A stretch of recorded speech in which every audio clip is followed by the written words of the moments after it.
Welcome back to X-Ray in the Morning. I'm Kiera Lentenberg. I'm here with my friend, Hannah Rosenau. Hello. Who's British now. So see, now we have reached, this is the point, around 7, usually happens at 7:45, but 7:50 this morning, where Hannah becomes British. I start to lose my mind. But you know what it is? Is it because we're about to read local news? No, it's because Woo! usually we have a ton of coffee and this is the moment that it's usually kicked in. But Hannah left her cup of coffee I outside just got it. the studio because she would never Butterfly bring World. coffee into the studio Oh. where there's lots of electronic equipment that we could ruin. And I made myself a big cup of coffee in like one of those, the like travel mug things. Yeah. And then when I went to get out of my car to come into the studio, I realized that I had put my cup upside down in my bag. Eee. And so Dang. that cup of coffee is currently all over the console in my car. I'll deal with it That later. should have been in your mouth. The coffee or the console? Coffee. Be more Or specific.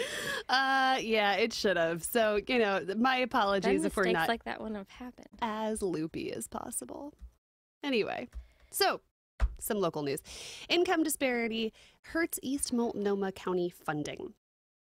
At the East County Issue Forum last Thursday, Christian Kaler, an economist with the Oregon Employment Department, presented findings that high incomes in West Multnomah County increase the region's overall average income. In West Portland, the average income is $97,372. Gulp. That's what I make. And in East Portland is $44,592. That's a big difference. Yeah.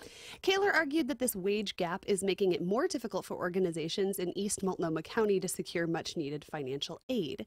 18% of the population in East Multnomah falls under the poverty line. Further, with the highest rate in the state, 26% of children in East Multnomah face poverty. Although job growth has been steady, Kaler says that the problem is that income growth has been tied to the highest earners in the community and those with more education. The vast majority of income growth came from households with incomes of more than $100,000. So they already made money. You gotta make money to make money. I mean, it's true, but it's also, it's just indicative of like what's happening in this era that, the rich get richer and the wage gap just continues to grow and grow. Looking at smaller geographic clusters of wealth or poverty across the region is necessary to overcome the falsely positive narrative presented by average income and job growth statistics. Yeah. I have been saying this. This is a hard thing to explain to.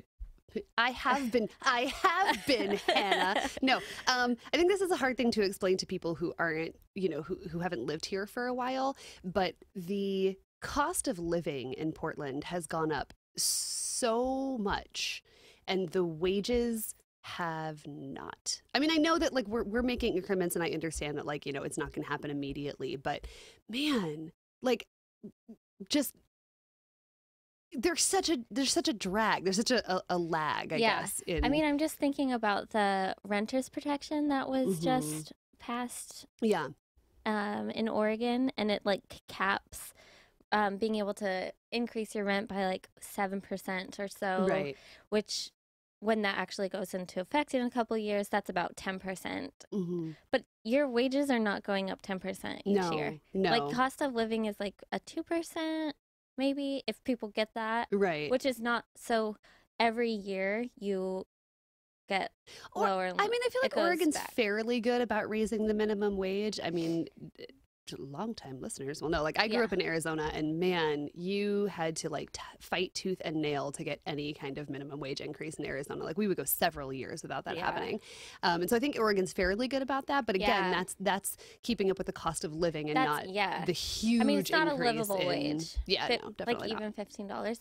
I mean, I had the conversation with the old boss where it was like, can my cost of living go up a little bit more because my rent has increased like dramatically, so even this boost I'm like losing money, and they said no. And I was like, okay, well, I tried. Thank you. Yeah, so much to be done in this arena. You want to read the next story? Yep. DJ Gray City coming at ya. So an OSU study says Oregon is lacking childcare. So the study by Oregon State University identified every single one of Oregon's 36 counties as a, quote, childcare desert. Whoa. This means that for every 3 children who need care, there is only 1 slot. Okay. Of the 36 counties, only 9, including Multnomah County, are not deserts for preschoolers. Megan Pratt, the lead author of the study, explained that, quote, the availability of childcare is one piece of the puzzle. If it's inaccessible, if it's offered at a time that parents need care because of employment or school schedules, it's not addressing issues of quality to make sure it's meeting the needs of the child and meeting the needs of the family. The study also found that the median price of care for a toddler in a child care center was over $14,000 annually. Well, that probably needs to be addressed. I can't find this picture of this dog. Oh, there we go. We got very distracted because we got a text of, it's really cute. It's a dog in like a weird rainbow squid hat. Yeah. Nothing makes me happier than funny pictures of animals, like literally nothing. Maybe a bottle of wine. Yeah, he and also looks pictures so cute. of funny animals. In more local news, Wheeler wants investigation into police texts with Patriot Prayer. After the Portland Mercury and Willamette Week reported on the coordination between... Are you okay? Yes. You're getting me worked up. Oh, okay. I was just checking. I have to keep the pulse. I'm worried that Hannah's just gonna she's just gonna put her headphones down and be like, I'm out. My apologies. Okay, so Portland Mercury and Willamette Week reported on the coordination between Joey Gibson and a Portland Police Lieutenant, Jeff Nia. Mayor Ted Wheeler has called for an investigation. Gibson organized several rallies bringing the white supremacist hate group Patriot Prayer to downtown Portland, as I'm sure you all remember. In a message obtained by the Mercury and sent in September of 2017, Nia told Gibson, quote, I want you to know that you can trust me. Don't want to burn that. And also warned Gibson of the movements of Antifa counter-protesters during later demonstrations. Wheeler claims that the texts, quote, unnecessarily encourage Gibson.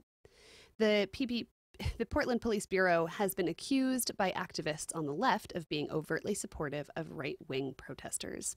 And I would posit that this text does not help the Police Bureau's case. Yeah, there was like tons of texts over the course of time. They're probably still texting, but they got the release of those records. And yeah, to have this police being able to be just cordially, casually texting someone. Right. I'm glad that From Wheeler... a hate group. That's a hate group. Yeah, I'm glad that Wheeler is saying that this needs to go further, because when I read that, I was just like, this is out of control. I mean... Yeah, absolutely. If our police are actually coordinating with with protesters, counter-protesters, and only on the right-wing they're coordinating with the hate groups. Yes. And giving away the locations of counter-protesters, which the whole idea of like She's rolling her eyes. It was a big one, you guys. The whole idea of Antifa is like, well, the Antifa is the ones that are violent, and I mean, we should thank our lucky stars that people have the guts to go out and protest against groups like the Patriot Prayer, because I mean, yes, it is true that there are always going to be a couple of people that are going to take it too far and things are going to get violent or going to get destructive, or maybe those people are getting paid to be destructive. We don't know. But I can't, I'm like, how? I mean, people who stand for racism, for misogyny, for, there's supremacy of one race over another. Ugh. That's violent in itself. Absolutely. And spreading that message and making them feel like that's okay and is tolerated is not. I just feel like our city needs to stand up to that way more. Yeah, I agree. So I'm glad that this investigation is happening. Glad that they're calling for that.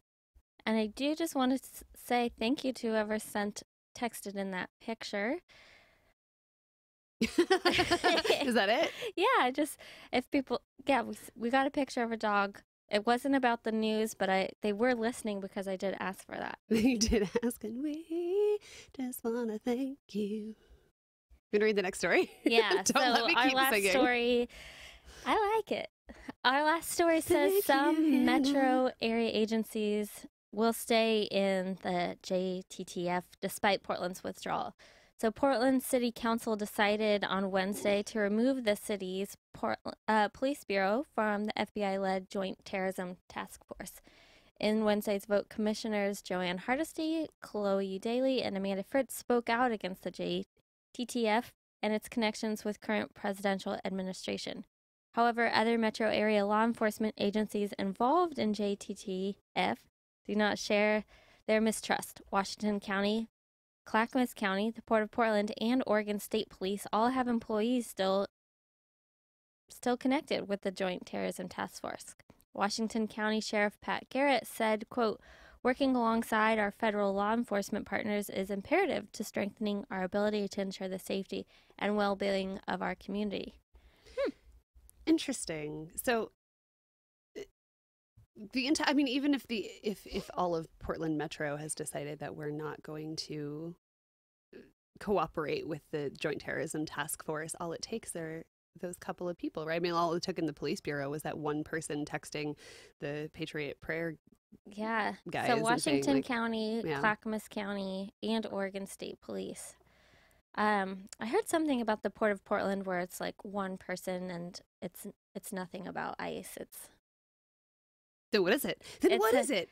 I don't know. It's something about, because the Port of Portland is more like trade. Oh gosh, don't get me started. Is it? But I would say that just keeping in mind Washington County, Clackamas County, and the Oregon State Police, so they're all still involved. Yeah, well, employees are. I mean, I don't know which of those organizations is still officially part of the Terrorism Task Force, but definitely they all have employees that are still willing to give up information, and that's all it takes is giving information away about citizens and their whereabouts. And then you don't have to have the whole Port of Portland involved.